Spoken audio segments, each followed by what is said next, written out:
These are the records of the generation of Noah. Noah was a righteous man, blameless in his time. Noah walked with God. Look at verse 10. Noah became the father of three sons, Shem, Ham, and Japheth. In the book of Genesis, which means the beginnings, the book of the beginnings, we are introduced to a host of characters that revolutionize history. Adam, who stands high above everybody, was given the world on a silver platter and he blew it. It was a tree that he wasn't supposed to touch and he just couldn't do it. I'm telling you, man, Adam literally had to have what Jesus says don't touch. And many of us can empathize with him because there's some stuff in our life we keep touching that was off limits. It's some places we keep going. And can we be honest? Why does everything we're not supposed to do feel so good? Like, I never forget, as a child, I was eating some food and it was spicy and I was doing fine until somebody told me, don't touch your eyes. Now all of a sudden I'm looking like, I gotta touch my eyes. I gotta touch my eyes. It's almost like that it is innate in all of us to not want to be confined.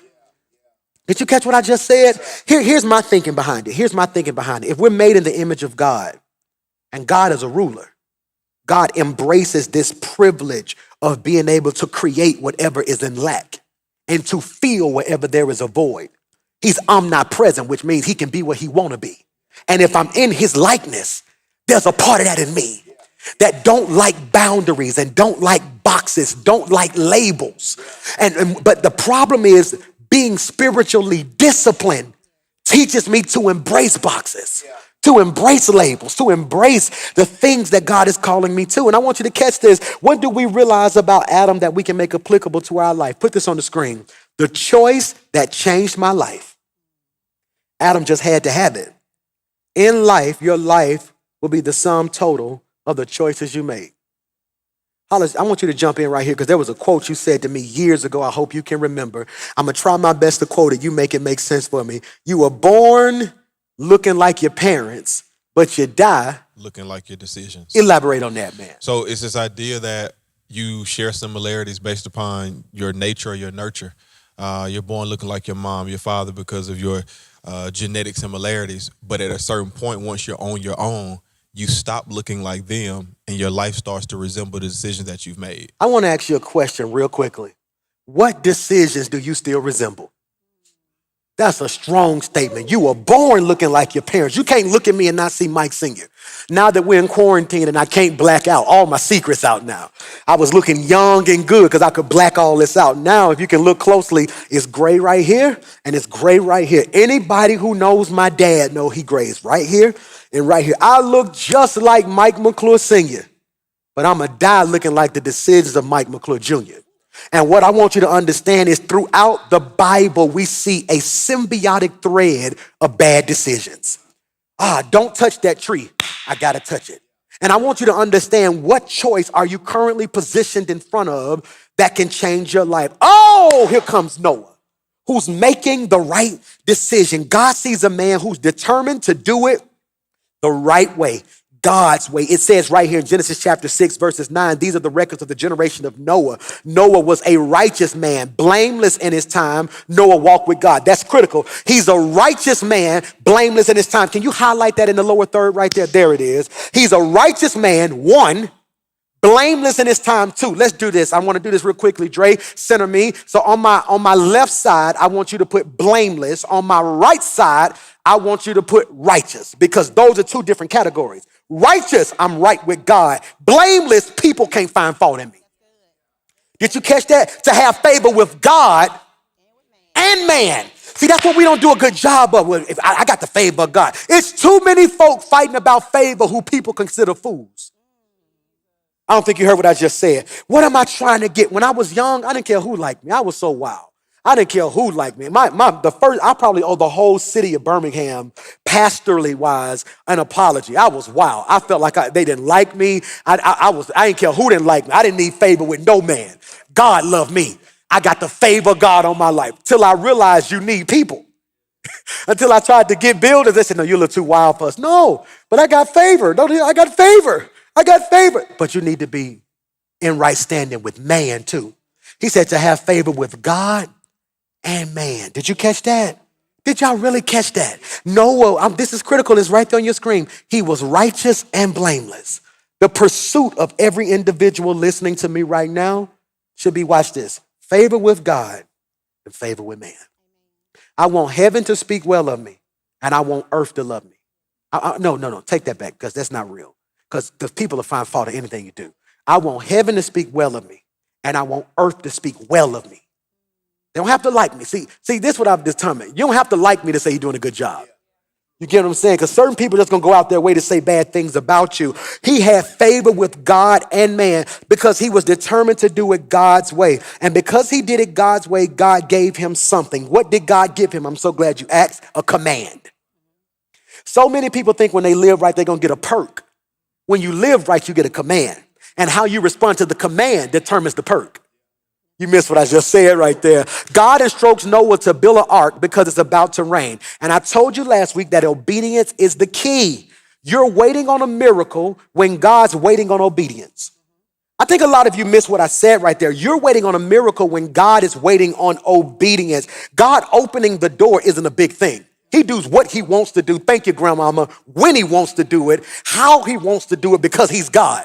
The problem is he's waiting on your obedience. How many times have you been waiting on God to send a blessing laced in your disobedience? Think about that. That's why you don't even feel right praying when you're living wrong. Because obedience brings boldness. That's a slide. Obedience brings boldness. Mike gonna have the audacity, Mike 3, got the audacity to tell me this morning, I'm getting ready to walk out the house, Dad, I need you to take me to the store. I need to get mama something. And I'm like, no. The way that goes is, Daddy, will you take me to the store? But then he had that obedience. He obedient, because I told him, you get these A's, I'm going to do what you want me to do. So because he's been obedient, this can preach, and he fulfilled his end of the deal, he can now put scripture on it, come boldly to the throne of grace. I'm trying to help somebody. So what's the difference between Adam and Noah? Adam, which sounds like atom bomb, Adam, I believe that's not by coincidence because he blew everything up. Adam was favored but disobedient. Noah is obedient then picked. I don't think you heard what I just said. Adam is favored then disobedient. Noah is obedient then picked. See, many of us, the problem with a lot of people who walk in favor is the fact that the reason you're so disobedient is because you're so gifted. And because you're so gifted and God has picked you, you absolutely think God needs your gift. I'm going to say something that people with favor don't want to hear. Creative singers, preachers, musicians, talented people who actually think God needs you. Let me free you. God don't need none of us. Did you hear what I said right there? God doesn't need any of us. Why, Pastor Mike? He doesn't need any of us because he wants us to realize very quickly, and I want you to catch this, your gift came from me. And if your gift came from the manufacturer, it means I got a lot more of them in production. Did you catch that? Adam had a problem with obedience. Noah was obedient. Then he's picked. So when we tiptoe into the corridors of today's text, we meet Noah. God is upset with the world. We find that to give you context so you can respect the content. Genesis chapter 6, verses 5 and 7. Then the Lord saw the wickedness of man was great on earth, that every intent of his heart was evil, only evil. Why is that? Because you have to understand this is post-fall. God, who is sitting in heaven, has Lucifer, who is the light bearer. His name literally means morning star. Lucifer is positioned strategically before God, so God's glory shined through Lucifer. The problem that Lucifer had, he could no longer discern the difference between God's glory and his reflection. He started to embrace what was coming. Oh, this is good. He started to embrace what God was doing through him as him. Did you catch that? He started to embrace what God was doing through him as what he possessed. Be careful when you think the giver is no longer needed because you got the gift. The reason I give God glory in everything I do is because I am not a light, I am just a reflection. That ought to be a hashtag for everybody right there. I'm just a reflection, which is why we see this trickle down throughout history with our paternal parents and with our spiritual parents when they tell you better act like you from this house when you get outside because you are a reflection. Why does God get frustrated with his children on earth? Because when we step outside the will of God, we no longer reflect him. Why? This is why I firmly believe when Jesus situated and acculturated on that cross, and he says, Eli, Eli, lama sabachthani, God, my God, why hast thou forsaken me? Notice all throughout his life, God has been affirming him. This is my well son in whom I'm well pleased. When he's baptized, the sky breaks open and the Holy Spirit descends like a dove. And Jesus, in my opinion, is frustrated now. Like, you were with me when I was baptized. You were with me when I fed 5,000, because I had to stand there, and the Bible says 5,000 men hungry, not including women and children. And he broke the bread and he blessed it, meaning he had a conversation with divinity in front of everybody. And God said, boy, do what you're gonna do. But now that I'm on the cross, you looking at me and I feel rejected. And I believe the conversation is this: God looked at him and said, because when you were on that cross, you put on all the sins of man. So when I saw you, I don't see my reflection. And because you got an assignment to do, I have to turn my back on what does not look like me. Lucifer is in heaven. He's fell in love with the reflection. That's why you better be careful.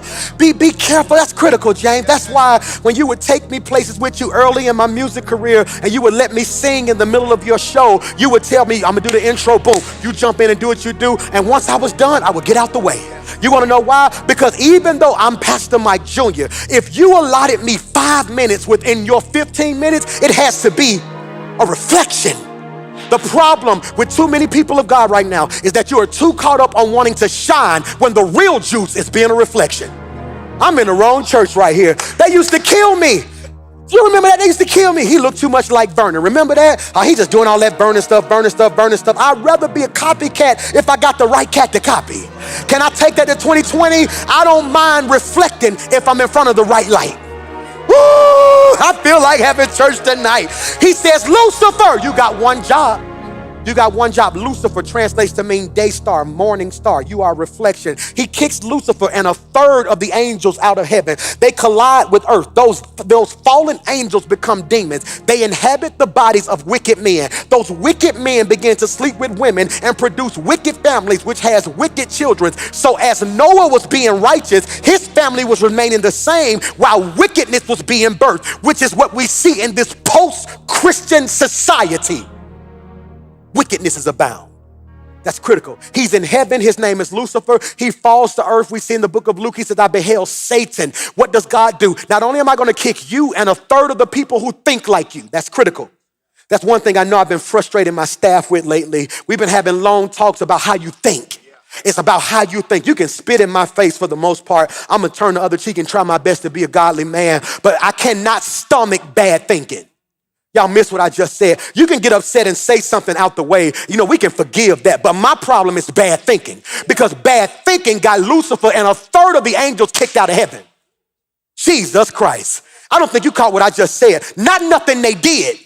Something they thought. Because God realized real quickly, as a man thinketh, so is he. So a lot of us think we good because we ain't did it, when God might be saying you wrong because you thought it. Heaven, Lucifer. Now I'll tell you what, get out. He kicks him out of heaven. They collide with earth. I want you to catch this now. While he's falling, he renames him. He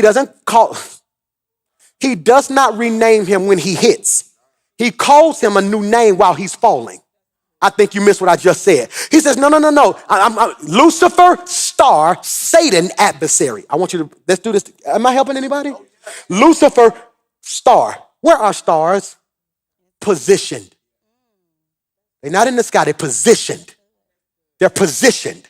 I want you to catch this. They're positioned. Satan, adversary, moves. Star position, Satan, activity. Satan, you wanna know why I'm gonna change your name? Since you're so busy trying to do so much, I'm gonna call you according to your actions. He collides with earth and sin becomes abound. Everybody living any kind of way, having wild life and all over the place. He's looking around. The world is in a bad place. Watch this, but look at verse 8. But Noah found favor. New King James Version, but Noah found grace. Message Version, but Noah was different. And I said that last week, about a Sunday ago, about being different. What am I ascribing to do right now? I want to be different. Not just for the sake of wanting to be different, but I want to be different by default.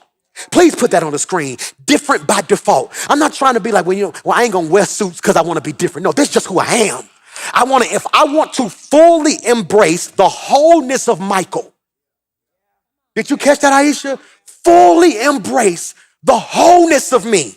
My idiosyncrasies, my good and my bad. I want to come to fullness of who God created me. I want you to catch this now. In fact, the godly ignored God and became more worldly. So I want to free you real quickly. God's problem with the earth wasn't just sin. I want to argue that. It wasn't just sin. Because keep in mind, Adam sinned and he didn't do away with the earth. Adam betrayed his word. He didn't do away with the earth. God's problem was the godly became worldly. He didn't have nobody else he could trust. The adversary ran out of heroes. The army of the wicked outnumbered and in strength the army of the righteous. He looked around the world and said, I want you to really catch. Let's do this deductively. Stop being deep. He looked at the world and only found one person living right. He says, this ain't what I created. Wow. This ain't what I came for. I want you to catch this now. Noah didn't allow what was going on around him to get in him. He didn't allow his atmosphere to change his attitude. God was so bothered, he warned man. Watch this now. He warned man. Adam lived. I want you to look at Genesis 6:3. Then God said, I am not going to breathe life into men and women endlessly. Eventually, they're going to die. From now on, they can expect a lifespan of 120 years. I want to see if anybody knew this. Adam lived. You know how old Adam lived to be? You know how old? 930. Adam lived 930 years. Y'all missed what I just said. I want to dive deep. And let's go into a theological study on this, Pastor Hollis, and we may have to sit down with some of my theological sons and daughters and we really break this down. When he breathed life into man, God don't breathe short breath. Can I put this in hood terms? God don't have asthma. God don't do nothing short term. He didn't. And my father taught me he didn't breathe because if God would have blew, he would have blew them all over the person. He spoke universe. He spoke a word into him, and that word began to give life. I want you to catch this now. And when he breathed life, when he breathed his life into them, they kept living. So I want you to catch this. So the sin, he didn't even take life after they fell. Adam and Eve disobeyed God.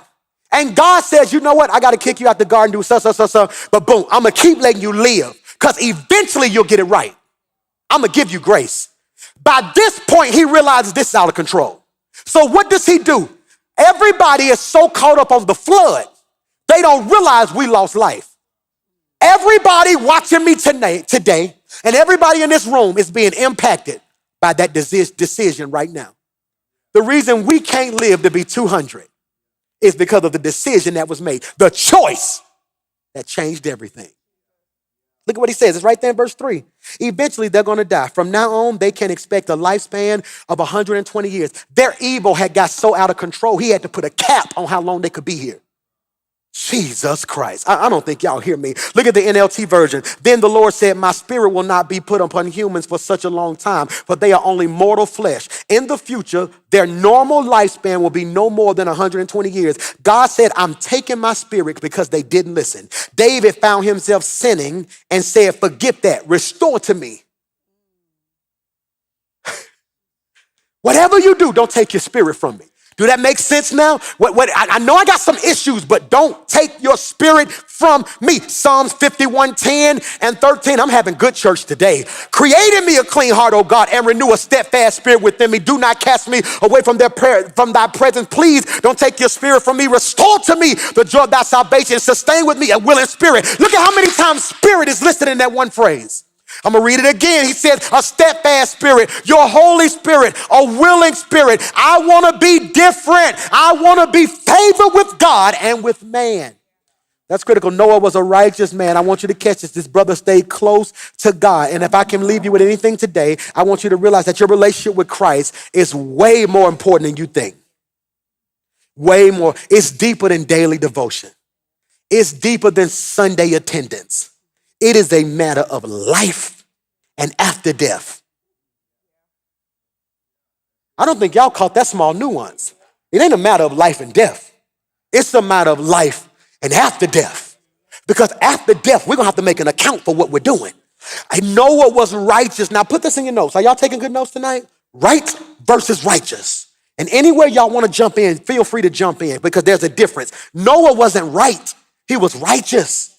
Let's deal with this difference, right versus righteous. It's all in who you're trying to please. It's all in who you're trying to please. Right is trying to please people. Righteous, or let's ask this better, who gets the glory out of this decision? Did you catch that? Also, because you're righteous and found favor, I'm going to give you a gift. What was the gift God gave Noah in Genesis chapter 6, verses 10? Can we go to verse 9? Can you put verse 9 on the screen for him? There it is. Noah was a righteous man. Watch this. He was blameless. People couldn't find no fault in him. Favored by God. He walked with him daily. Now let me show you. Look at your life. People couldn't find fault in me. God was pleased with me. I walked with him daily devotion, my prayer life, how I live. I walked with God. I was in fellowship, communion with God. So God says, you know what? I'm going to give you something. What am I going to give you? Verse 10, 3 sons. Now, why did he list the daughters right here? This is critical. Sons have the propensity of reproducing. All right, so I want you to catch it. What are the sons' names? Shem, Ham, Japheth. Let's look at the first son, Shem. His name means renown, prosperity. The first thing I'm going to give you is prosperity. What's special about Shem? I hope you catch this. He was born circumcised.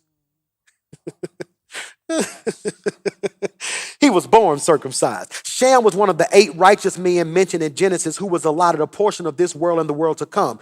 He was crippled by a lion, so that made him unfit to hold priestly office. But Noah gave Shem the priestly garments which he inherited from Adam. Folks said he wasn't worthy, but his daddy said he could have it. According to his physical attributes, and because the lion maimed him in a certain season, he was not fit to hold priestly garments. But Noah said, all right, this is what I'm going to do. Regardless of what the world say, I see something on you. Preach, Mike McClure. I want to submit to you right now that what God is doing in your life, don't be so caught up on what you're going to get. I want you to start focusing on what you're going to birth. That's nasty, ain't it, James? I'm tripping because you've been sharing with me, man, all the stuff you've accomplished in your life. And James, I'm going to push you in this next season. Let's birth it. See, I think people sleep on all the stuff you birthed. You don't mind if I talk about that, do you? On all the stuff you birthed. We got to start doing a better job of that in the African-American community of tracing lineages. Everybody want to be self-made. I made myself. No, you didn't. Somebody had a hand in who you are. And one thing I love about you, James, is that I began to track your lineage. And I look at how Mignon, dope as she is, was singing with you. I look back, Josiah Martin, singing with you. I'm looking at old footage, and I called you one night at 2 o'clock in the morning, like, James, is that Todd Gabriel? Like, yeah, Todd was in fire. I'm like, oh my God, Lord, you are good. Todd Gabriel was with you. Lisa Noel Smith was with you. All these Zaccardi with you. I'm looking at all these great people. And I'm like, God, look at the lineage. People are going to trace my lineage. And they're going to say, you know what? Where did this guy come from? Well, the first time I saw him was inside of James, with James. You get glory in heaven for that. We so busy chasing royalties when we need to be chasing heavenly rewards. No, in heaven, for every 1,000,000 people who stream big, you got credit in heaven for that. Did you catch that? It's the lineage. The Bible harked on lineage. The God of Abraham, Isaac, Jacob. But now we don't even want to tell them who our pastor is because we want to look like we got it. We don't want to sit at nobody's feet. We don't want to give nobody kudos for nothing. Y'all don't hear what I'm talking about. This prodigal son was blessed because his daddy gave him a ring, lineage. You take this anywhere, and because they see my symbol, you good. The lineage. He said, I'm giving you, watch this now. Everybody else talking about they're priests. They getting garments they had made. I'm going to give you what came from Adam. Shem was given the priestly garments which he inherited from Adam. Shem, renowned prosperity. The second thing he birthed, watch this, is Ham, which is heat, hot, brown, where some theologians think black people come from. You know, we're not even going to get woke tonight because we can debunk a lot of this, but I want you to understand, it's Ham. What does Ham mean? Heat, hot, brown. He says, number one, I'm going to give you prosperity. Number two, watch this. Whenever I got to turn the heat up in your life, it's because there's some things I need to sweat out. It's some things I need to sweat out. He says, I'm arming you, Noah, number one, with the ability to produce. Number two, the ability, watch this, to sweat. That I'm tooling you with heat. Watch this, your faith, expansion to make fat. That is the anointing. He was married before the flood, but he didn't have his 7 sons till after the flood. Japheth was married before the flood, but God withheld children from him till after the flood. Wow, this is crazy for every person who's believing God for a child. I want to help you right quick. God withheld his child because he didn't want his child born in something that he wouldn't have been able to survive. So Japheth's no had purpose on it. I came to preach to every person who's been crying and fussing about a no God gave you. And I want you to mature and realize, God, if you told me no, there must be a reason you told me no, because there's something attached to the yes that would have broke me. I don't think you heard what I just said. What if his children wouldn't have been allotted to come on the ark? My God, I'm going to have church by myself. Japheth is the physical manifestation that there is a blessing after the storm. So look at this now. Noah's life was one of, and I'm going to stop. I only got a couple more minutes left. Noah's life was one of faith, righteousness, and endurance. I'll pick up on the rest of it next week. Faith, righteousness, endurance. What are 3 things that we need from God? Faith, righteousness, endurance. Faith, to hold fast to what God told us to do. Righteousness. You want to know what I love about God? God calls me righteous even though I'm not. God has this funny tendency of calling you that which you have not yet become. Did you catch that? He said, so faith, righteousness, endurance. So what's one lesson we can learn from Noah as we prepare to leave today? Number one, don't miss the boat. That's simple, ain't it? Number one, don't miss the boat. Let's not even play games. Number one, don't miss the boat. And I want to be free. I want to speak very candidly right here. There's a boat that everybody better be on right now. When we look at the world and we see plague, now we got killer bees. It's starting to feel like Exodus, ain't it? I woke up the other day like, Lord, whoever didn't go get on that boat and go to Joppa, I need them to leave right now. I don't go, hey, whoever went to Joppa, I need you to go. The world looks crazy. Get on the boat. Grandma used to sing a song that says, 'Tis the old ship of Zion. 'Tis the old ship of, they don't know that, Zion. Then they at the end and say, you better get on board. Get on board. Hear me when I say this.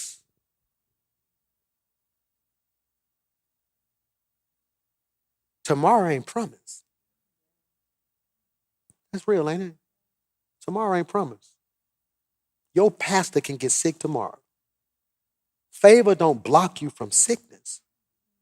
I'm finna go deeper. And righteousness don't block you from it either. Your grandmama my grandmother was a saint. Hear me when I want to be very clear. A saint. Nobody found fault in my grandmama. She loved God, the prototypical first lady. Big hat, second row, pray for everybody, teach Sunday school, vacation Bible school at every revival, 13 children, live right. To this day, she would wake up every morning, cook a full breakfast for her husband, anything. Hear me.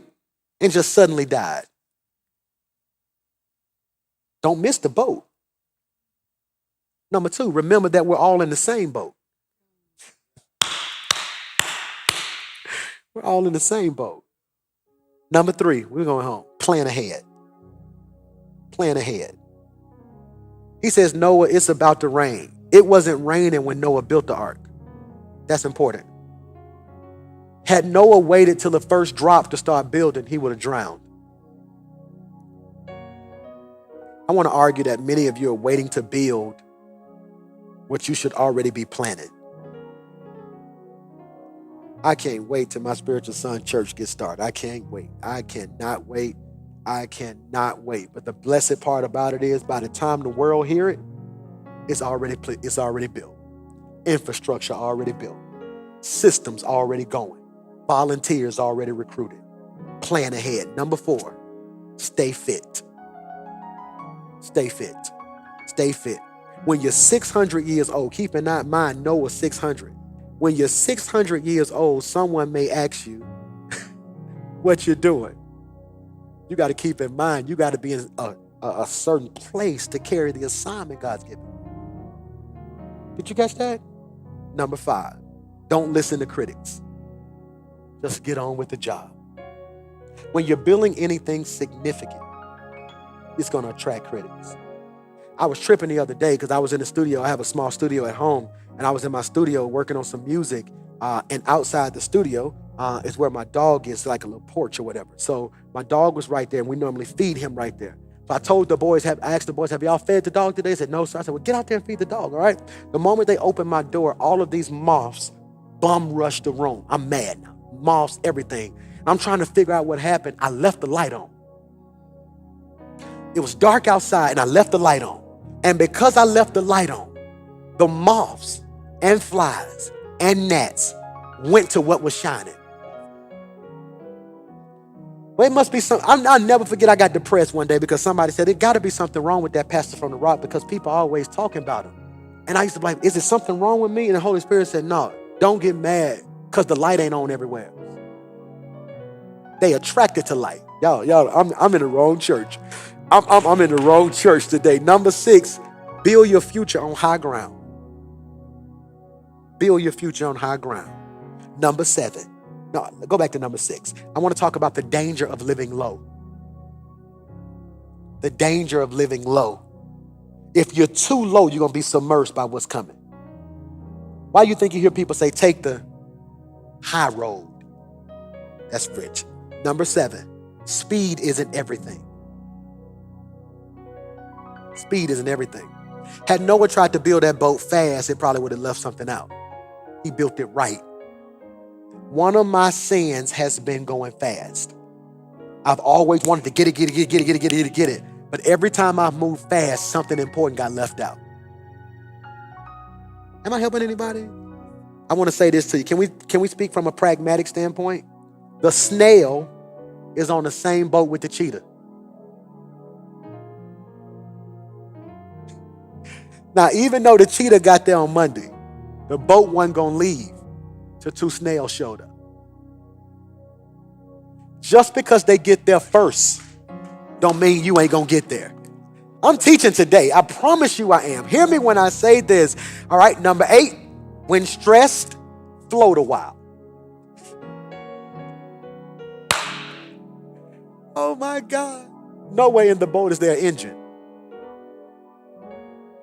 He built the boat to ride on what would kill others.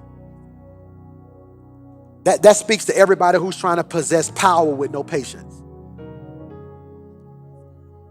All the power in the world ain't gonna get you through. LeBron stuck at the house. He got power. President Obama stuck at the house. He got power. So power ain't gonna get you out. Patience is. I speak patience. Jesus, I speak patience. Here your pastor. Here it is, number 9. Remember, the ark was built by amateurs and the Titanic was built by professionals. Stop thinking you got to have it all figured out just to do it. Trust God. Trust God. Number 10, don't move until God speaks. Don't move until God speaks. Listen, if you're listening to me, I pray you got something out of this little lesson today. I'm just excited. From quarantine, I could just feel the presence of God moving and breathing on all that we're doing. It's my prayer that you don't settle for what the world is trying to offer you, that you use this time to come out better. Noah said, if I got to be quarantined for 150 plus days, however long he was, he realized I'm coming out of this better. He made sure he had the right stuff on his boat. He made sure he used the right materials. And I want to speak over your life that you're coming out of this stronger. You're coming out of this wiser. You're coming out of this